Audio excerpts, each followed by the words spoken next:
Hello, people. This is Barrister Steven from PTCF, and then I have here my friends. Let's meet Mohammed you. Hassan. Anna Williams.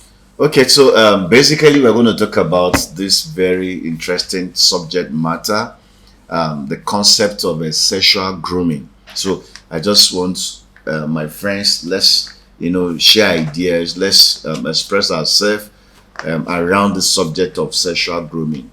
So when you hear the word sexual grooming, what comes to your mind? What hits your mind when you hear sexual grooming? I don't know where to start with. Sexual grooming has to do with situations in which the abuser tries to befriend his or her victim to make the person very comfortable, keep the person in a very comfortable situation with the intention of abusing the person. So Amazing. when an adult, like I'm an adult now, and then there's this child I'm looking forward to abusing, then the process through which I go and get close to the person so that the person will get comfortable with me is sexual grooming. So when the person becomes very comfortable with you, the person earn your trust. Yes. The person sees you as a harmless person, and then at the Take end you advantage take of that advantage and person. abuse. That's what is. Do you have a different explanation to No, what you just said? relating to what she said. Okay. When an adult or an abuser tries to become too close to his or her victim so as to gain the trust of that victim, and once the abuser realizes that the victim is comfortable around him or her, then the abuse tends to take place. So that is Amazing. sexual So grooming. all right. So a process that involves, usually the abuser, befriending his or her victim. First, he identify the victim, befriend the victim, create emotional bond between he or she with the victim, and then take advantage of Victim. that trust, advantage of that connection, and abuse the victim. That is what sexual grooming is. So the English is big, but let's just simplify it. Sexual grooming is about what usually an older person or a smarter person, his activities around his or her victim, maybe usually a child or something.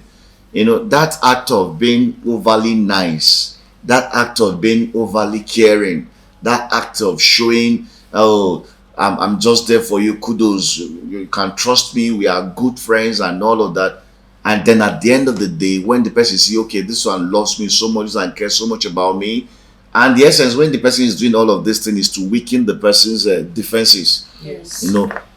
You are throwing the person's attention from everywhere. Just focus on yourself. I just care about you. I just love you. You are just good. It's a harmless thing. And at the end of the day, the person begin to Advantage. introduce this victim to several things and then take advantage of that victim. That is what sexual grooming. So what we are talking about, if you check your environment, you relate. While growing up, you relate that such thing may have occurred to you, or you must have heard stories, and all of that. Mr. Hassan, Yeah. I want you to tell me what should someone, what are the red flags? What characters do you see in an adult that is a pointer that adult is already taking the step of grooming his or her victim? What do you check? Yeah, there are Generally speaking. there are series of behaviors that you see an adult exhibit. You can be able to predict that. So this adult is on a mission and is about to violate or take advantage of its victim, which may be a child, like they said. Now, one of the factors or one of the characteristics you might look out for in that adult is being wanting to be too close to this child. Okay. They tend to be too close, very close to the child. For example, whenever they come around, people might be around, they'll just ask for that particular person in question. Where is so person? And you think that they are just watching out or they are caring for that person. No, you cannot come all the time and be asking for a particular person. That is a red flag. So you should look out for such. If I have to get you right, that's what you are now saying, that look, being close to a child is not the issue, but when you have an interest in a particular child, yes. Yeah. So that that can be a pointer. Yes, that's a pointer. excellent. It's a very big red flag. So another one is this: the abuser tries as much as possible to always want to be in a private space with its That's right. victim. That is also another red flag.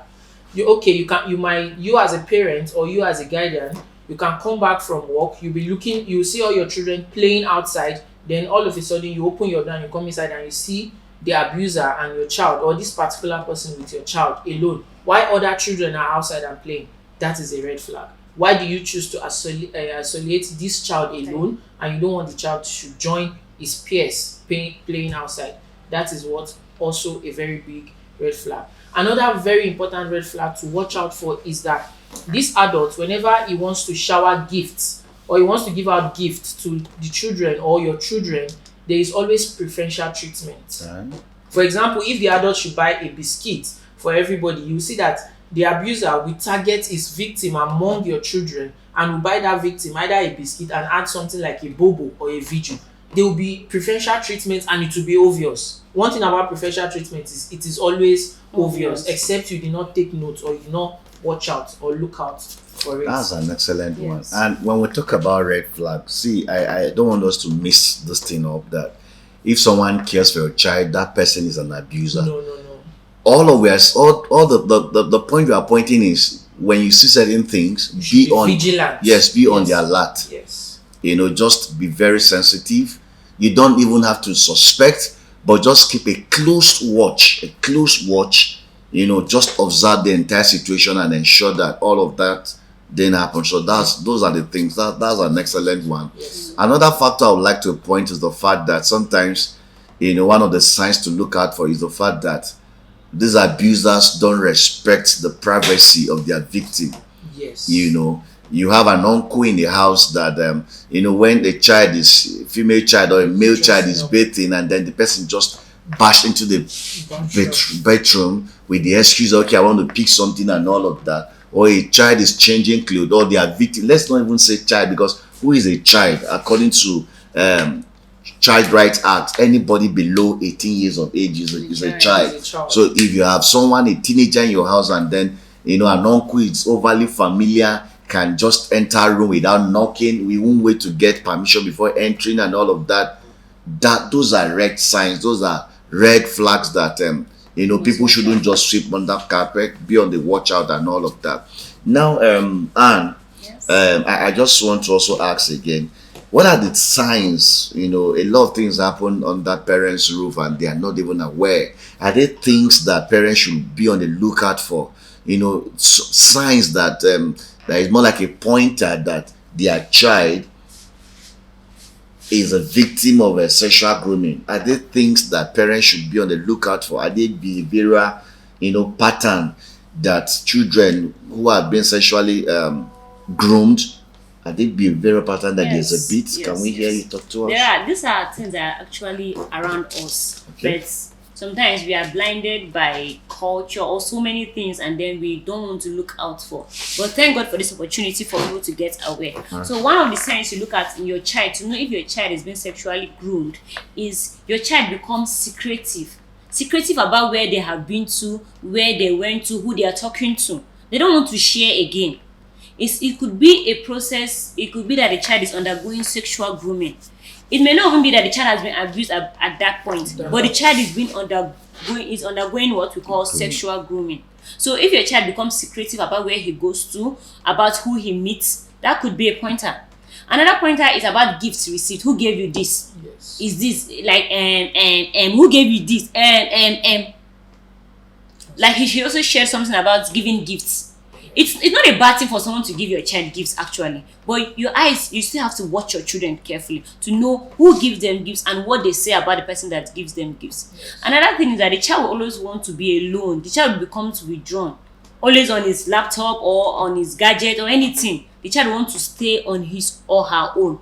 This could be sign that your child is undergoing sexual grooming, because sometimes they don't like to speak out. Maybe because of the environment they find themselves, or maybe because they think my mom will not believe me, or my father will not believe me, something like that.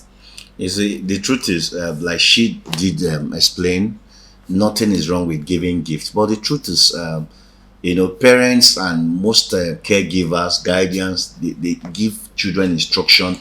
Don't collect gift from people you don't know. And if your child will pick gift from someone and then that child won't freely express and then point, oh, that's the person that gave me gift, it shows that something is wrong somewhere. Because usually in sexual grooming, the abuser will tell the child everything that happens should be extreme, it should be between the both of us. Yes. Nobody Don't hears tell about so it. person, You are don't my tell best so friend person. here. You know, I Best got friends your keep back. secrets. Best friend keep secret. Best friends defend Just- each other. They yes, protect each other. each other. So all that we do, it should be exclusively between both of us. The truth is, nobody understands us. We understand ourselves better. So let all of this information be between us. You know, so when a child gets gift and can't express, okay, when a child gets gift and can't point to, okay, who gives the gift, is a sign that something is wrong somewhere. And this is it. This very powerful material, the trainer's manual, you know, a handbook on how to prevent, respond, and report cases of child sexual abuse, address this subject we just considered, sexual grooming, in a very detailed form, in an elaborate form, citing several, you know, instances, a lot of things happen that parents are not aware. You know, getting access to this information, getting access to this material, you know, you will get to know all of these things. So if you want to get this book, please drop a comment below, right? And then call our office, Protect the Child Foundation. Our phone numbers is there. Call and then we'll reach out to you. You'll get this book and then you'll be well armed with all of the information you need. All right, so from all of us here, we'll say bye bye. Thank you for an amazing time with you. Bye. See you next Please time. don't forget to like, share, and Comment. comment.